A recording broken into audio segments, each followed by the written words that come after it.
아침이 되었습니다. 제가 이 시편이 길기 때문에 여러 시간을 하게 되는데 여러분들 기도하실 때 저를 위해서도 기도를 꼭 좀 부탁드립니다.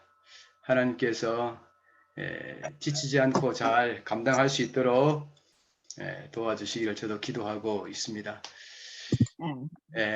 저희가 이 시편을 계속해서 살펴보면서 다시 한번 생각하게 되는 것 중에 하나는 약 1000년에 걸친 오랜 시간 동안에 정말 다양한 시편의 저자들이 다양한 상황에서 하나님께 기도드리고 또 호소하고 간증하고 또 찬양하던 그런 것들을 묶어놓은 것이 시편이지 않습니까? 그래서 그들의 하나님을 향한 그 마음, 체험, 또 경험들은 너무너무 귀하고 아름답고 소중한 것입니다. 그래서 우리가 시편을 읽을 때 시편을 쓰신 분들의 그런 체험과 경험들을 말씀을 통해서 우리도 간접적으로나마 체험하게 된다고 하면은 또 더 많이 경험하게 된다고 하면은 우리의 삶이 달라질 뿐 아니라 실제적으로도 우리 속에 또 회복과 또 치유의 역사가 있으리라고 그렇게 생각을 합니다. 치유 사역 중에 하나가 문학 치유라 하는 그런 것도 있습니다. 그런데 일반 문학을 통해서도 사람들이 치유가 되는데 이 하나님의 말씀, 그럼요. 항상 하나님을 있고. 향한 이 시편의 말씀이야말로 최고의 치유의 역사를 일으키는 그런 것이라 그렇게 생각을 합니다. 하나님께서 그런 역사들이 여러분의 심령 속에서 삶 속에서 이루어지기를 소망합니다. 오늘은 시편 23편부터 31편에 있는 말씀을 살펴보도록 그렇게 하겠습니다. 오늘 시작하기 전에 23편에 관한 우리 찬양을 들었는데 시편 23편이야말로 자타가 공인하는 아마 최고의 시편이 아닐까 그렇게 생각을 합니다. 많은 분들이 가장 사랑하는 시편 중에 하나이고 또 많은 사람들이 널리 애송하는 시편입니다. 어떤 분들은 시편의 진주라고 부르기도 하고요. 나이팅게일의 시, 목자에 관한 목자의 노래라 그렇게 불리기도 합니다. 근데 아우구스티누스는 순교자의 참이라고도 그렇게 불렀던 정말 아름다운 시편입니다. 23편을 한번 보시면요. 여호와는 나의 목자시니 내게 부족함이 없으리로다. 아마 다윗이 하나님을 목자라고 표현한 것은 우리가 쉽게 이해할 수 있을 겁니다. 목자는 그에게 너무나 친숙한 것이죠. 양을 치는 다윗에게. 그래서 이 하나님은 여호와는 나의 목자인데 그 목자는 나에게 정말 부족함이 없는 삶을 선사하는 선물하는 그런 목자다 그렇게 표현하고 있습니다. 그 부족함이 없다고 하는 말 속에는 많은 것들이 포함되어 있습니다. 육체적으로 정신적으로 또한 영적으로 온전한 면에서 정말 부족함이 없게 충만한 삶으로 정말 만족스러운 삶으로 인도하시는 하나님의 모습을 시편 23편에서 기록하고 있습니다. 그 다음부터 보면 좀 설명을 하고 있다고도 볼 수가 있습니다. 어떤 부족함이 없는 삶으로 인도하시는가 하는 것입니다. 그가 나를 푸른 풀밭에 누이시며 쉴만한 물가로 인도하시는도다.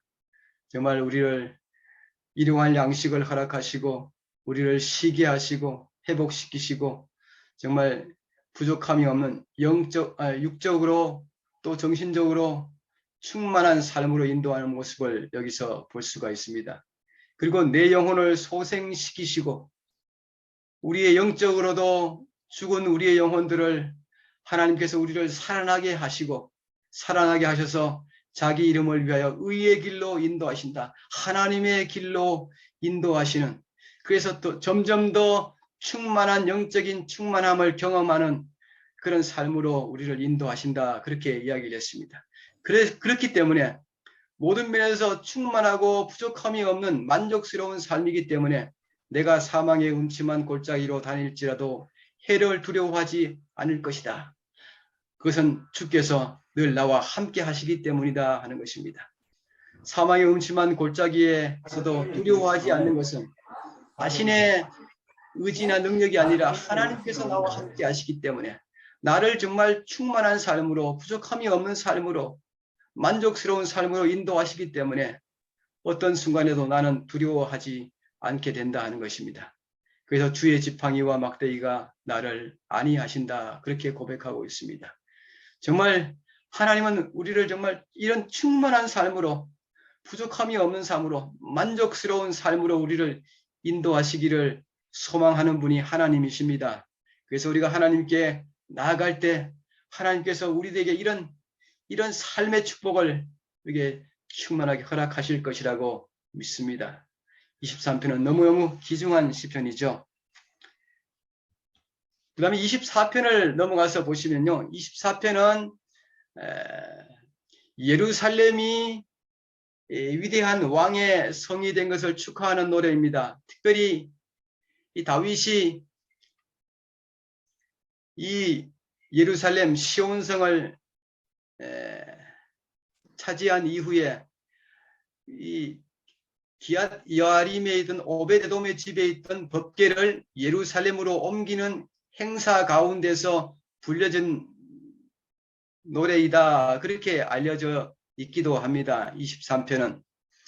근데 24편의 말씀, 내용을 읽어보면 정말 축하하고 감사하고 기뻐하는 그런 가운데서 법궤를 메고 예루살렘으로 가면서 그들이 불렀던 노래라, 그렇게 생각하면서 24편을 다시 한번 읽어보면 더 의미가 있고 더 마음에 와닿지 않을까, 그런 생각을 하게 됩니다. 여호와의 산에 오를 자 누구며 그의 거룩한 곳에 설 자가 누구인가. 하나님의 성 예루살렘 시온 성을 향해서 그들이 법궤를 메고 가면서 그렇게 부르는 것입니다. 하나님의 산, 거룩한 곳, 그것을 향해 나아가면서 그들이 이런 노래를 부르고 있는 것이죠. 곧 손이 깨끗하며 마음이 청결하며 뜻을 허탄한 데 두지 아니하며 거짓 맹세하지 아니하는 자로다. 그들이 법궤를 메고 예루살렘을 향해서 나아가면서 그 예루살렘 성에서 이 법궤를 통해서 그들이 이렇게 손이 깨끗하고 이런 사람으로 되기를 소망하는 마음, 기대하는 마음, 그런 마음을 또 가지고 이런 노래를 불렀다, 그렇게 생각할 수 있습니다. 그는 여호와께 복을 받고 구원의 하나님께 의를 얻으리니. 그렇게 해서 하나님의 임재의 상징인 법궤가 예루살렘으로 옮겨가면서 하나님의 축복이 그곳에 있는 시온산의 하나님의 백성들에게 정말 축복과 하나님의 은총이 충만히 내릴 것이라 하는 기대와 소망에 차서 그들이 기쁨으로 24편의 이 노래를 부르면서 가는 모습을 우리가 머릿속으로 상상해 본다고 하면은 이 시편이 좀 더 마음에 와닿지 않을까, 그런 생각을 해보게 됩니다. 25편의 말씀을 보시면요. 25편은 정말 탄원과 신앙 고백과 참회와 헌신의 분위기가 도는 그런 기도이기도 합니다. 믿음이 무엇인가 하는 것들을 보여주기도 한다고 그렇게 생각할 수 있습니다. 여호와여, 나의 영혼이 주를 우러러 보나이다. 나의 하나님이여, 내가 주께 의지하였사오니. 정말 하나님을 향한 그 헌신, 신뢰와 믿음의 모습을 여기서 첫 부분에서 잘 담고 있습니다. 나의 영혼이 주를 우러러 보나이다. 하나님을 바라보는 것이 그냥 바라보는 것이 아니라 온 영혼을 다해서 정말 간절한 마음으로 하나님을 바라보는 시인의 모습을 우리가 볼 수가 있습니다. 간절함이 담겨 있죠. 나의 하나님이여 내가 주께 의지하였습니다. 하나님께 의지하고 또 이것이 믿음이라고 볼 수 있습니다. 그저 간절한 믿음이죠.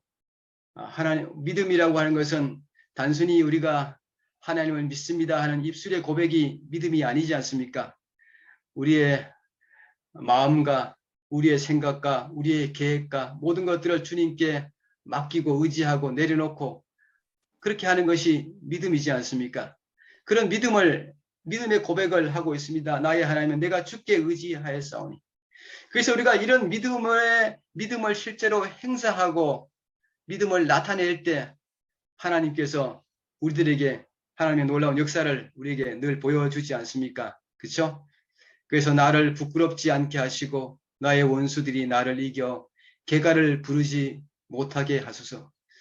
주를 바라는 자들은 수치를 당하지 아니하려니와 까닭없이 속이는 자들은 수치를 당하리이다. 그러면서 3절에서는 그렇게 확신을 하고 있습니다. 주님을 바라는 자는 수치를 당하지 않게 할 것이다. 하나님께서 지켜주실 것이다. 때때로 우리 삶 속에서 그런 이야기를 하는 분들이 가끔씩 있습니다. 어떤 분들은 큰 하나님의 역사를 경험하는데 저는 저의 삶에는 왜 그런 하나님의 역사가 잘 나타나지 않습니까? 그렇게 말하는 분들이 가끔씩 있는데 우리가 믿음을 행사할 때 하나님의 역사를 우리가 경험하지 않습니까? 그죠? 우리가 온전히 하나님께 모든 것을 내려놓고 맡기고 신뢰할 때 하나님께서 우리를 인도하셔서 수치를 당하지 않게 하실 것이다. 하나님께서 우리를 정말 축복의 일로 인도하실 것이다. 하나님의 역사를 우리가 실제로 우리의 삶 속에서 보게 해 주실 것이다. 그런 고백을 우리가 25편에서 또한 볼 수가 있습니다. 26편의 말씀을 보시면요. 정말 마음을 감찰하시는 이에게 하나님 제 마음을 아시지 않습니까? 제가 어떤 마음으로 주님을 향하는지 아시지 않습니까? 그런 하나님을 향한 호소를 우리가 볼 수 있다고 생각합니다. 제가 8절과 9절과 12절을 제가 뽑아왔는데요. 여호와여 내가 주께서 계신 집과 주의 영광이 머무는 곳을 사랑하오니 하나님 제가 하나님의 집과 하나님의 영광이 머무는 그 성전 성소를 정말 사랑합니다. 하나님 제 마음을 아시지 않습니까? 그런 시인의 하나님을 향한 고백을 우리가 볼 수가 있습니다. 때때로 우리가 하나님을 향한 이런 고백을 하게 되지 않습니까? 하나님 제 마음을 아시지 않습니까? 제가 얼마나 주님을 사랑하는지 주님께서 아시지 않습니까? 뭐 그런 고백을 우리가 할 때가 있지 않습니까? 그러면서 내 영혼을 죄인과 함께 내 생명을 살인자와 함께 거두지 마소서. 하나님 제가 하나님을 그렇게 사랑하는데 하나님 저를 이렇게 죄인과 살인자와 함께 그렇게 가지 않게 해 주십시오. 그러면서 여기서도 기도가 또 달라지는 모습을 우리가 봅니다.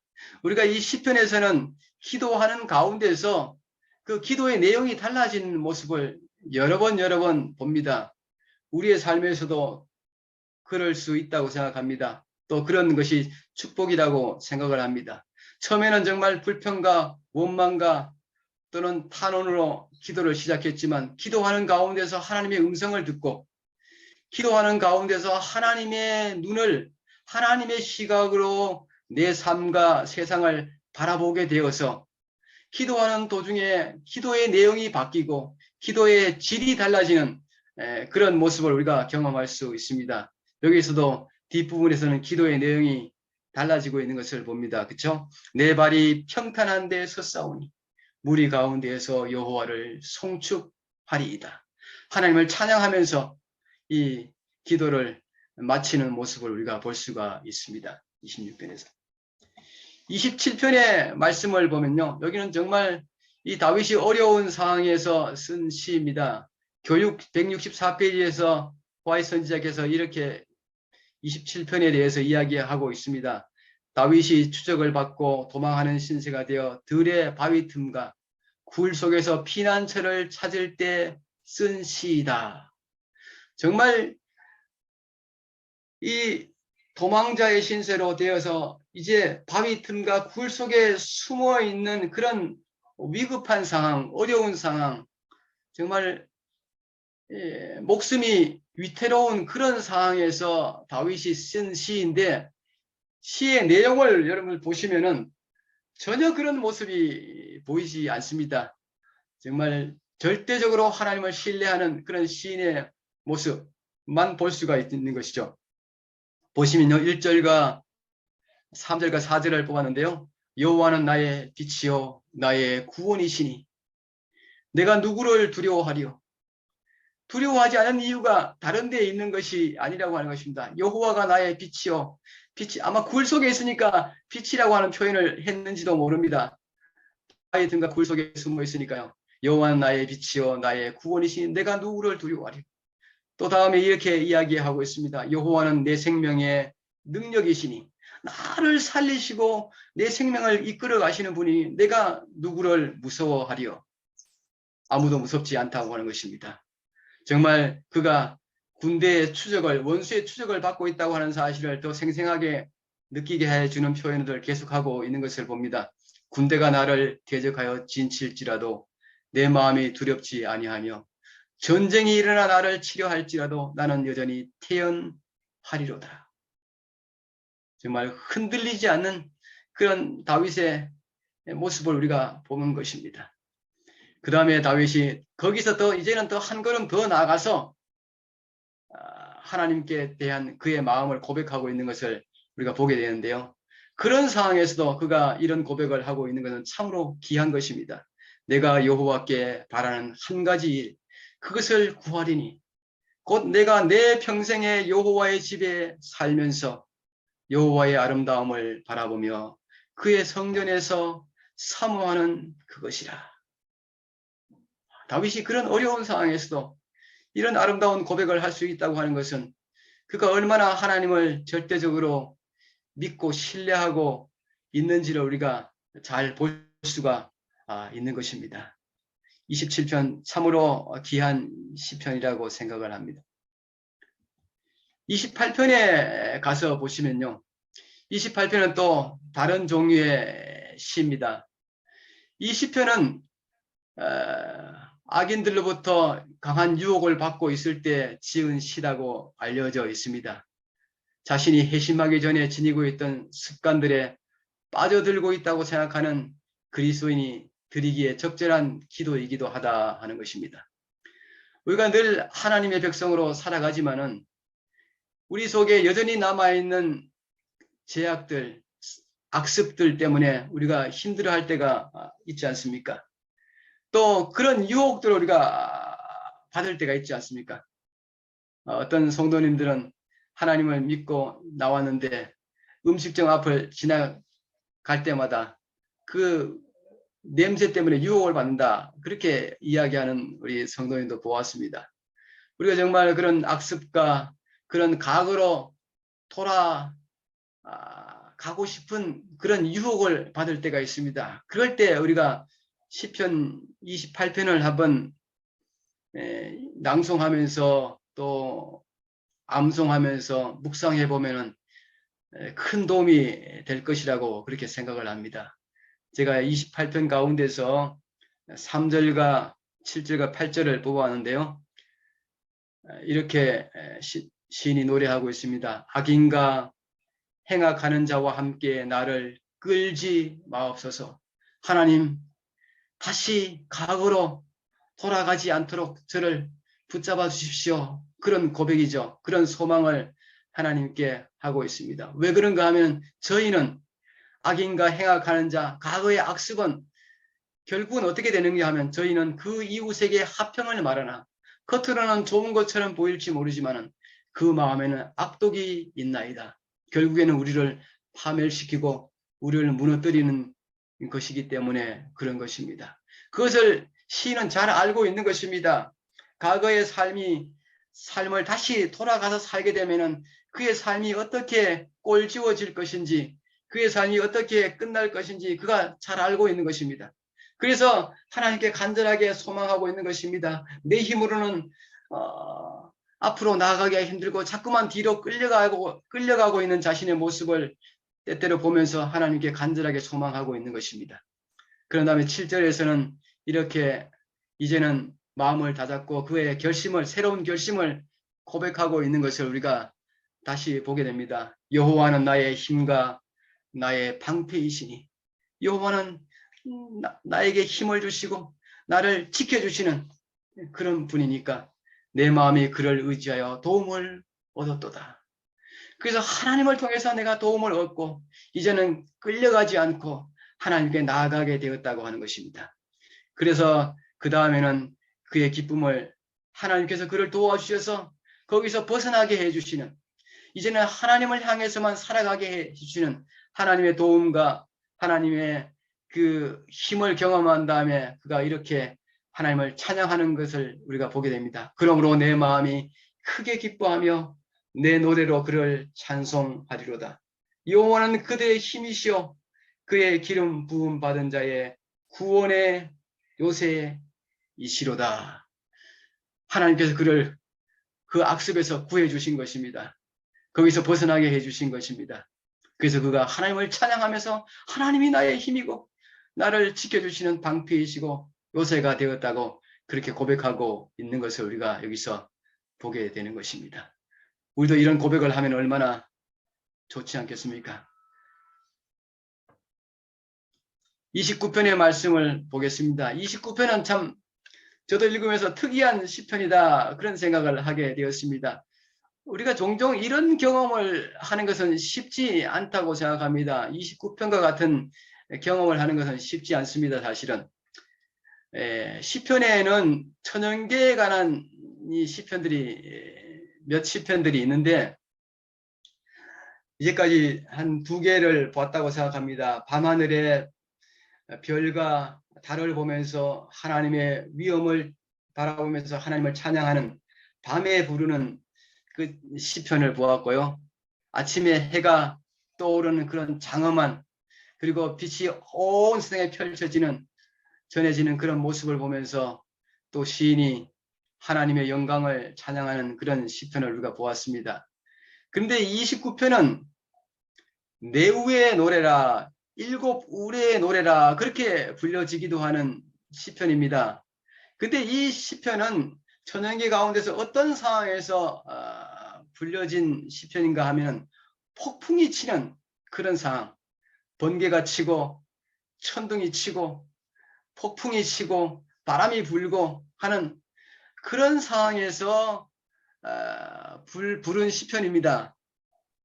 많은 사람들이 어쩌면 그런 폭풍 치고 번개 치고 천둥이 치는 그런 상황을 맞이하게 되면은 두렵기도 하고 떨리기도 하고 무섭기도 하는 그런 상황을 경험하기가 쉬운데, 그런 상황에서 이 시편의 기자는 또 다른 모습으로 시를 쓰고 있는 모습을 보게 됩니다.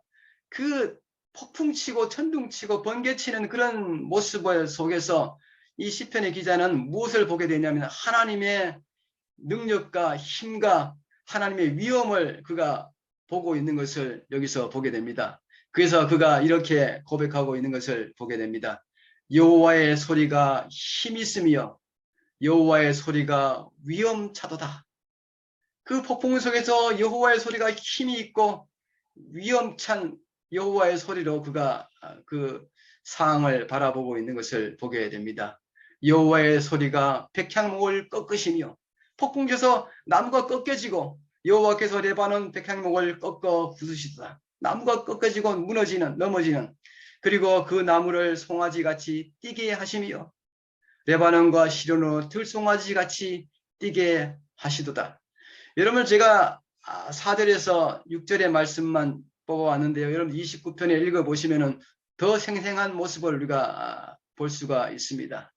저는 이 시편 29편을 보면서 참으로 시편의 기자가 이런 폭풍 치는 상황 속에서도 하나님의 능력과 하나님의 위엄을 바라보았다고 하는 모습을 보면서 참으로 우리의 삶 속에서도 어렵고 힘든 순간에서도 그 속에서도 하나님의 그 소리를 들어야 되지 않을까. 하나님의 폭풍 속에서 제자들을 찾아오신 예수님의 모습을 우리가 사복음서에서 보게 되는데요. 그런 모습 속에서 우리가 시련과 고난 속에서도 폭풍 속에서도 하나님의 손길과 하나님의 소리와 하나님의 능력을 바라볼 수 있다고 하면은 얼마나 우리의 신앙이 더 성숙한 신앙이 될 수 있을까, 그런 생각들을 또한 29편을 보면서 하게 되었습니다. 30편의 말씀은 또 다른 종류의 시편입니다. 이 시편은 아주 큰 질병, 심각한 질병으로부터 회복된 것을 감사하는 시라고 그렇게 말합니다. 다윗이 궁전 낙성식을 위해 지은 시일 가능성도 있다, 그렇게 부르기도 합니다. 큰 질병으로부터 벗어나고 회복된, 그래서 하나님을 찬양하는 시편인 것을 우리가 읽어보면 금방 알 수가 있습니다. 여호와 내 하나님이여, 내가 주께 부르짖으며 나를 고치셨나이다. 하나님께서 내 부르짖음을 듣고 나를 그 질병에서부터 고쳐주신 것을 하나님께 찬양하고 있습니다. 여호와여, 주께서 내 영혼을 수월에서 끌어내어 나를 살리사 무덤으로 내려가지 아니하게 하셨나이다. 수월과 무덤 같은 의미죠. 죽음을 의미하는 것입니다. 그죠? 정말 죽을 지경만큼, 죽을 만큼의 큰 질병, 죽음을 앞에 둘 만큼 큰 질병에 걸렸었는데 하나님께서 고쳐 주셨다고 하는 것입니다. 그래서 뭡니까? 그가 11절에서는 그의 기도가 이제는 완전히 바뀌어서 이렇게 고백하고 있습니다. 주께서 나의 슬픔이 변하여 내게 춤이 되게 하시며 나의 베옷을 벗기고, 슬플 때 베옷을 입지 않습니까? 나의 베옷을 벗기고 기쁨으로 띄우셨나이다. 하나님께서 나의 삶을 온전하게 바꾸어 주셨다고 하는 것입니다. 질병에서 나를 살려주시고 나의 삶을 슬픔에서 춤을 추게 하시고 베옷을 벗기고 기쁨의 옷을 입게 해 주셨다고 하는 고백을 시편의 기자가 하고 있는 것을 우리가 여기서 보게 되는 것입니다. 마지막으로 우리 31편을 보시면요. 31편은 또 다른 시편입니다. 고난으로부터 건져주기를 간절하게 바라는 시입니다. 이 시편 31편은 특별히 이 종교 개혁자들, 또 순교자들, 후스와 루터와 멜랑히통이 좋아했던 시라고 그렇게 알려져 있는 시입니다. 우리가 시의 내용을 읽어보시면 왜 그들이 좋아했을까 금방 알 수가 있습니다. 내가 무리의 비방을 들었으므로 사방이 두려움으로 감싸였나이다. 그들이 나를 치려고 함께 의논할 때 내 생명을 빼앗기로 꾀하였나이다. 정말 원수들이 자기들을 넘어뜨리고 비방하고 넘어뜨리고 생명을 빼앗기 위해서 모여서 회의하고 모함하고 그렇게 정말 생명을 빼앗기 위해서 그렇게 시도하는 그런 정말 어려운 상황에 있는 것입니다. 그런 상황에서 시편 기자는 그 다음에 그럼에도 불구하고 그런 상황에서 이렇게 고백하고 있는 것을 우리가 보게 됩니다. 그러하여도 정말 이런 원수들이 자기의 생명을 빼앗기 위해서, 예수님의 생명을 빼앗기 위해서 유대 종교 지도자들이 참으로 모의하고 그렇게 했던 것처럼 그런 상황에서도 시편 기자는 이렇게 고백하고 있습니다. 그러하여도 나는 주께 의지하고 말하기를 주는 나의 하나님이시라 하였나이다. 그런 상황에서도 나는 주께 의지하고 주가 내 하나님이십니다. 주님만 바라보고 있다고 하는 것입니다. 그래서 기도의 내용이 점점 더 바뀌고 있는 것을 보게 됩니다. 나의 앞날이 주의 손에 있사오니 내 원수들과 나를 핍박하는 자들의 손에서 나를 건져 주소서. 그 다음에 마지막으로는 이런 고백을 하고 있습니다. 그의 기도가 완전히 달라져 있습니다. 이제는 그가 하나님을 향해서 감사의 고백을 하고 있는 것을 봅니다. 강하고 담대하라. 여호와를 바라는 너희들아. 아마 이런 내용들 때문에 종교개혁자들이 좋아하지 않았을까 그렇게 생각합니다. 사랑하는 우리 모든 성도님들도 정말 세상에 살면서 그런 어려움을 당할 때 그럼에도 불구하고 주님을 의지하고 결국에는 강하고 담대한 하나님의 백성이 되어서 여호와만 바라보는 그런 우리 모두가 되기를 간절하게 소망해 봅니다. 오늘은 이렇게 마치도록 하겠습니다. 감사합니다. 네. 감사합니다.